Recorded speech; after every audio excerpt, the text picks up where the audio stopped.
नाजरीन आदाब, आप देख रहे हैं पी न्यूज का फेसबुक और यूट्यूब चैनल। मैं हूं महविश मकीन। पेश है दिन भर की कुछ अहम खबरें। पहले सुर्खियों पर एक नजर।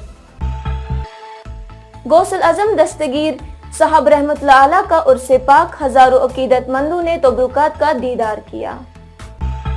जामिया मस्जिद श्रीनगर में नमाज जुम्मा पर दोबारा पाबंदी, मीरवाइजगार में नजरबंद, अवामी एक्शन कमेटी।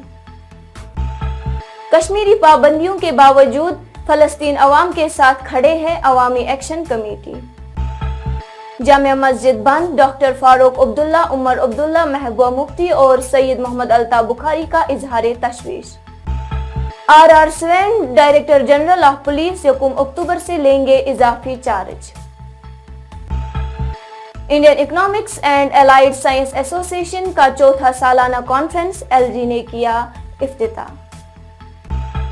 नए फौजदारी कवानीन कुछ अरसे में पास हो जाएंगे, मरकजी वजीर दाखिला अमित शाह।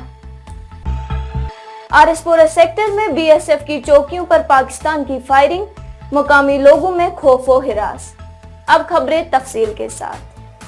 नाजरीन, हजरती गौसुल आजम दस्तगीर शेख सैयद अब्दुल कादिर जीलानी रहमतुल्लाह अलैह के उर्से पाक की इख्तितामी तकरीब निहायती अकीदत और एहतराम के साथ मनाई गई।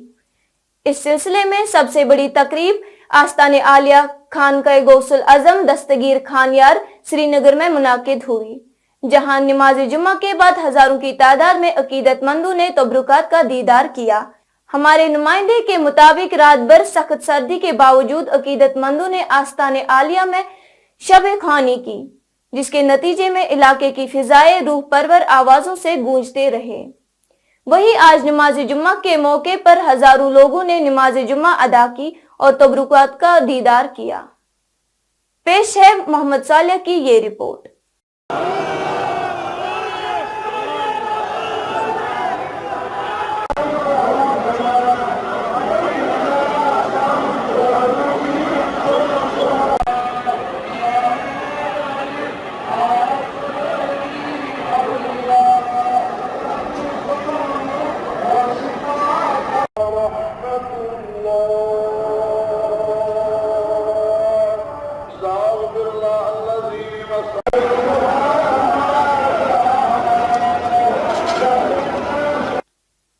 जम्मू व कश्मीर अवामी एक्शन कमेटी ने अपने एक बयान में कहा कि मरकजी जामिया मस्जिद श्रीनगर और उसके चेयरमैन मौलवी उमर फारूक को मुसलसल तीसरे जुम्मा को भी नमाज की इजाजत नहीं दी गई और उन्हें एक बार फिर घर में नजरबंद कर दिया गया।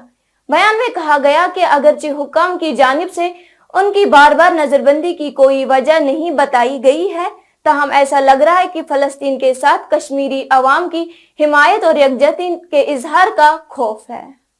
वही अवामी एक्शन कमेटी ने कहा कि वो लोग और कौमें जो इंसान होने के लिए जिंदा है, फितरी तौर पर उन लोगों की हिमायत और हमदर्दी करेंगे जिनके साथ जुल्म हुआ है, और जिस तरह से इसराइल फलस्तीनियों की नस्ल कशी कर रहा है, कश्मीरी ऐसे मामलात में अपनी बाज़मीर और इंसानी रविश के लिए जाने जाते हैं और हमेशा हिमायत करेंगे। फलस्तीनी अवाम का अपनी जमीन और जिंदगी पर हकीकी हक है।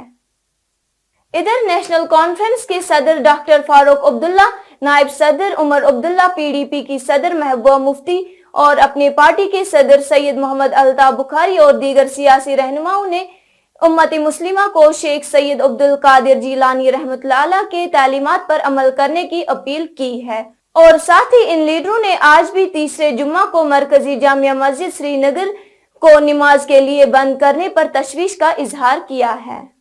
इस माह के आखिर में DG police Dilbag Singh retire होने वाले हैं और उनकी जगह डीजी सीआईडी आर स्वेन को डीजी पुलिस का इजाफी चार्ज सौंप दिया गया है।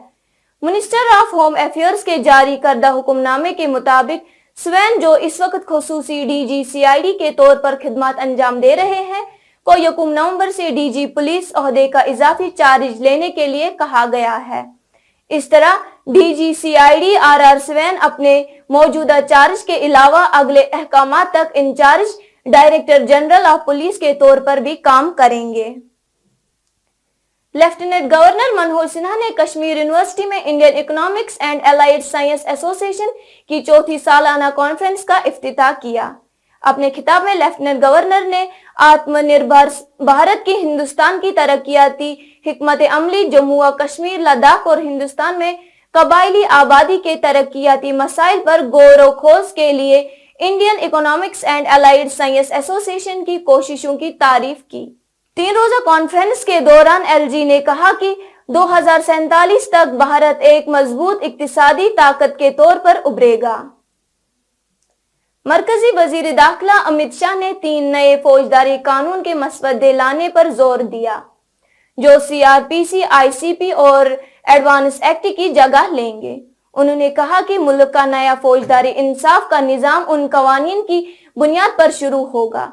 امت شاہ نے ان باتوں کا اظہار حیدرآباد میں نیشنل پولیس اکیڈمی میں آئی پی سی پروفیشنلز کی پاسنگ آؤٹ پریڈ میں خطاب کے دوران کیا۔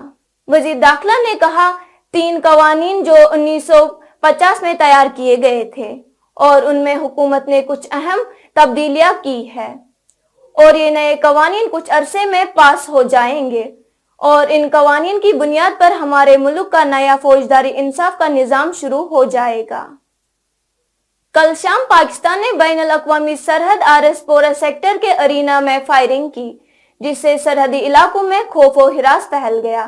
بتایا جاتا ہے کہ پاکستان رینجرز نے بی ایس ایف کے دستوں پر بلا اشتعال فائرنگ کی اور کہا جاتا ہے کہ پاکستان رات بھر فائرنگ کرتا رہا۔ تاہم اس فائرنگ میں کوئی شخص زخمی نہیں ہوا لیکن مکانات کو نقصان پہنچا ہے۔ یاد رہے پاکستان کی طرف سے اس طرح کی فائرنگ تقریباً 6 سال کے بعد دیکھنے میں آئی ہے۔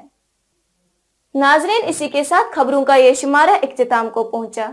اگلے شمارے میں آپ سے پھر ملاقات ہوگی۔ گر خدا لایا۔ پی نیوز کو لائک، شیئر اور سبسکرائب ضرور کیجیے گا۔ دیجیے اپنی میزبان مہوش مکین کو اجازت۔ خدا حافظ۔